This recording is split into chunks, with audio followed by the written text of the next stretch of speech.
आपका फ़ायदा ये क्या क्या करेगा, यह जो उपाय है, जो सन्यासी बाबा का द्वारा बताया हुआ जो उपाय है, उससे आपका पहला तो है कि व्यापार वृद्धि होने लगेगा।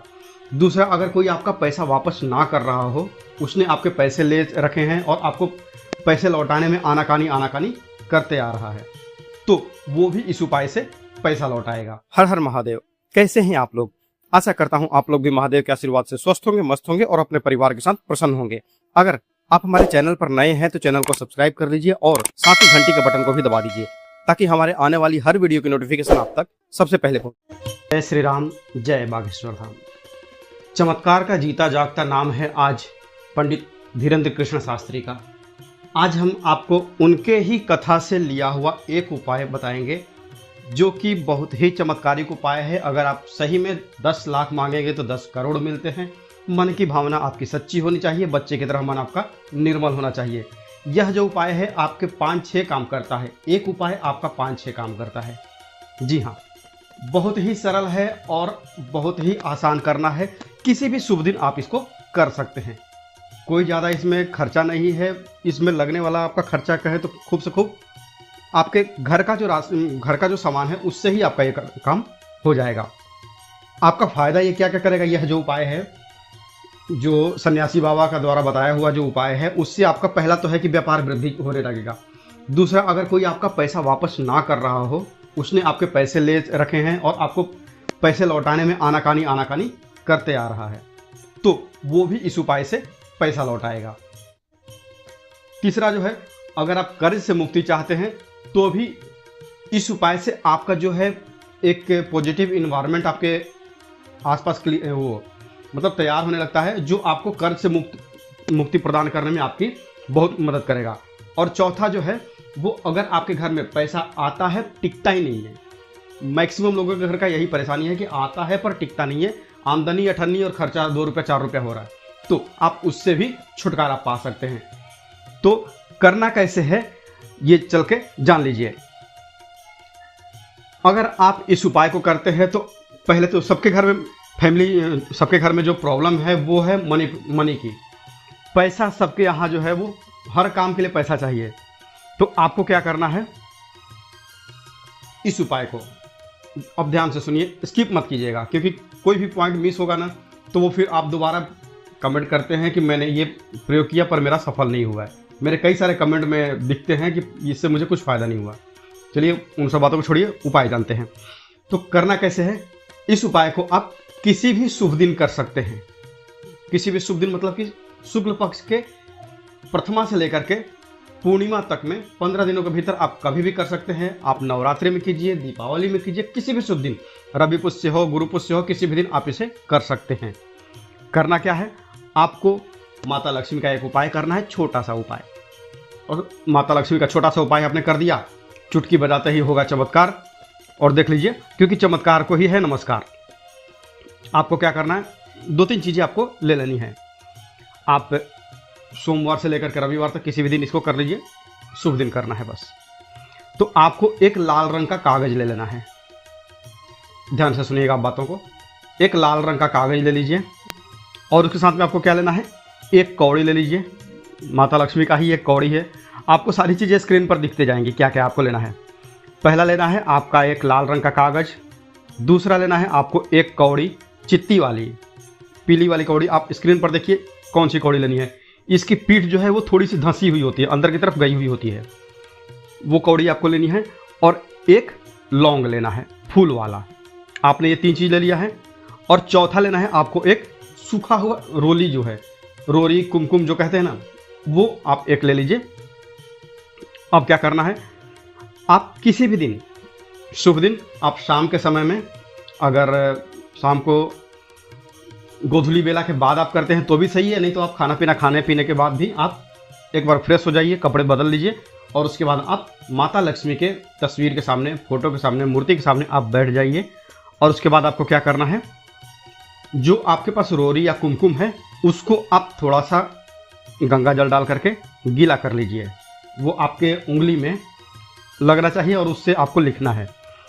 अब क्या करना है, जो आपने अपने सामने माता लक्ष्मी के सामने आप लाल रंग का जो पेपर लिए हैं उसको रख दीजिए। पेपर आपका A4 साइज का जो जेरॉक्स पेपर आता है ना, उस साइज़ का ले लीजिए, या A4 का 1/8 पेपर भी ले सकते हैं, A4 पेपर का आधा ले सकते हैं, वो भी काम करेगा, उतना भी है आपका, क्योंकि ये जो कागज़ है उसको आपको अपने पर्स में रखना है, तो छोटा भी आप लेंगे तो चलेगा।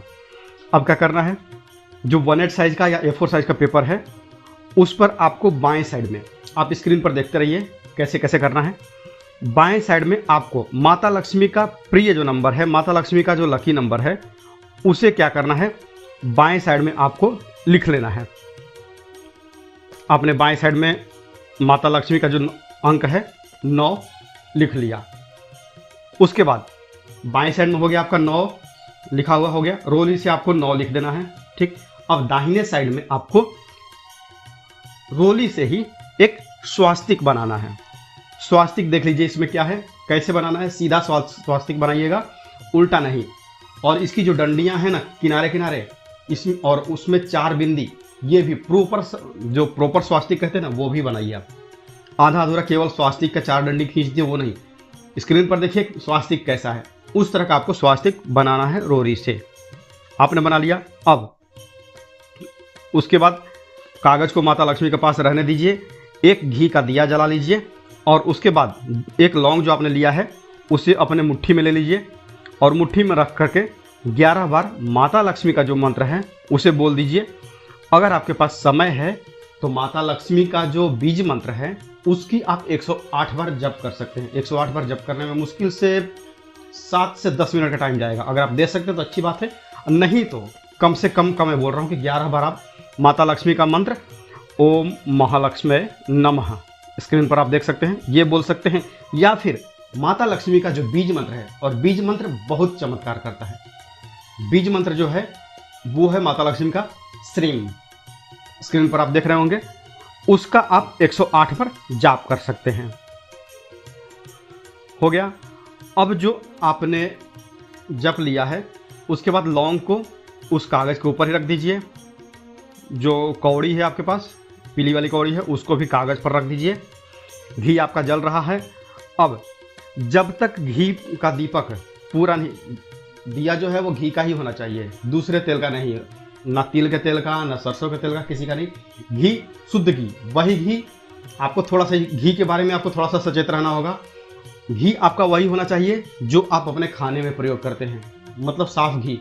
वो पूजा के लिए जो 100 ग्राम 200 ग्राम का घी लाते हैं वो मत लीजिएगा, वो चर्बी से बना हुआ होता है, वो घी अशुद्ध होता है। और जब फल नहीं मिलता है तब आप कहते हैं कि मैंने ये प्रयोग तो निष्ठा से किया पर मेरा प्रयोग सफल नहीं हुआ है। तो आप ध्यान में रखिए। घी के लिए मैं 1 मिनट का आपको टाइम मतलब 1 मिनट के लिए जानकारी दे देता हूँ। आपको घी कौन सा प्रयोग करना है, आप बाजार से आधा किलो का या 1 किलो का घी का डब्बा लाइए, अपने खाने के लिए फ्रेश लाइए, प्रयोग कर रहे हैं तो आप लेके आइए। उसमें से 100 ग्राम के आसपास या 200 ग्राम के आसपास एक घी, थोड़ा सा घी 200 ग्राम एक अलग डब्बे में साफ सुथरे में निकाल लीजिए और वो रख दीजिए पूजा के पास।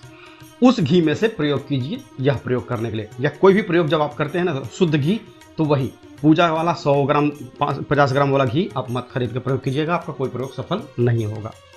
और उसके बाद साथ में एक आप धूप जला सकते हैं, अगरबत्ती नहीं जलानी है, और लोबान की अगरबत्ती या लोबान तो आपको बिल्कुल भी नहीं जलाना है, हिंदू घरों में ये वर्जित होता है।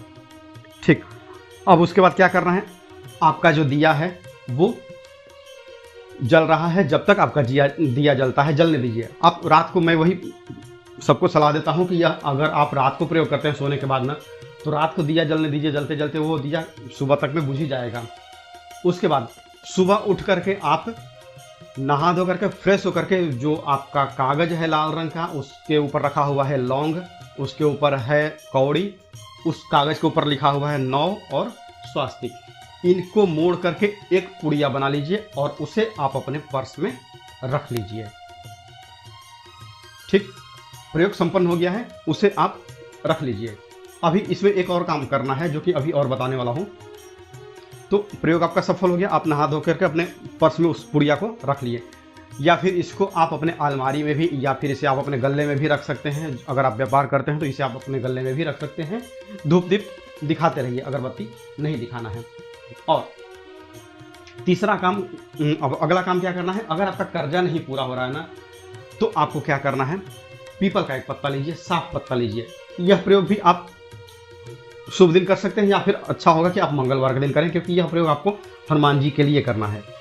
मंगलवार के दिन हनुमान जी के मंदिर में चले जाइए। जाने से पहले एक पीपल का नया पत्ता ले लीजिए, साफ सुथरा, कहीं से कटा फटा ना हो, उसे गंगा जल से धो लीजिए।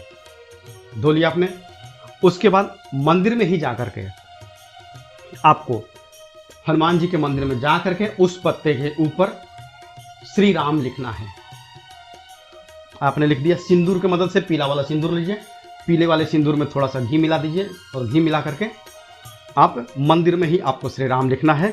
और उसके साथ में आपको क्या करना है, श्री राम लिख करके एक लौंग उस पीपल के पत्ते पे लपेट करके, और पीपल के पत्ते को लपेटना कैसे है, जिससे पान का बीड़ा बनता है ना, वो पान का बीड़ा जैसा, पान जैसा वो फोल्ड करते हैं दुकानदार भाई लोग, उस तरह से आपको उस पीपल के पत्ते को पान के जैसा फोल्ड कर लेना है, जैसा ही बने आपका। एक श्रद्धा, देखिए कीमत यहाँ श्रद्धा भाव की होती है। पान का बीड़ा बनाइए, आपसे जैसे तैसे ही बनता है, हल्का फुल्का जो मोड़ना आता है वैसा ही मोड़ के और भगवान के चरणों में समर्पित कर दीजिए। और वहाँ पर आपने पान का बीड़ा, हनुमान पान जी मतलब पान की तरह का जो बीड़ा है पीपल के पत्ते का, आपने वो चढ़ा दिया है। अब उसके बाद क्या करना है, वहीं पर हनुमान जी के मंदिर में ही बैठ करके आपको हनुमान चालीसा का 1, 3, 5, 7, 9, ये इसमें से कितना भी बार आप कर सकते हैं। जोड़े में नहीं करना है, मतलब 2, 4, 6, 8 का पाठ आपको नहीं करना है। आप 1 बार कीजिए या 3 बार कीजिए, 5 बार कीजिए, 7 बार कीजिए, आप अपने हिसाब से। अगर आप फुर्सत में हैं तो आप 11 बार कर लीजिए, नहीं तो आप 1 बार भी करके आ सकते हैं। इस प्रयोग से आपका जो भी है कर्ज आपका जल्दी चुक जाएगा और आपके धन प्राप्ति के योग बनने लगेंगे। हनुमान जी महाराज की कृपा आपके और आपके पूरे परिवार पर होने लगेगी, और साथ ही जो आपका व्यापार मंदा चल रहा था वो व्यापार भी आपका अच्छा चलने लगेगा। तो अगर आपको पूज्य गुरु जी धीरेन्द्र शास्त्री द्वारा बताया गया उपाय अच्छा लगा हो तो एक वीडियो को ये लाइक कर दीजिए, और अगर हमारे चैनल पर नए हैं तो चैनल को सब्सक्राइब करके हमें मोटिवेट करते रहिए। जल्दी मिलते हैं आपसे अगले वीडियो में, तब तक के लिए जय श्री राम, जय बागेश्वर धाम।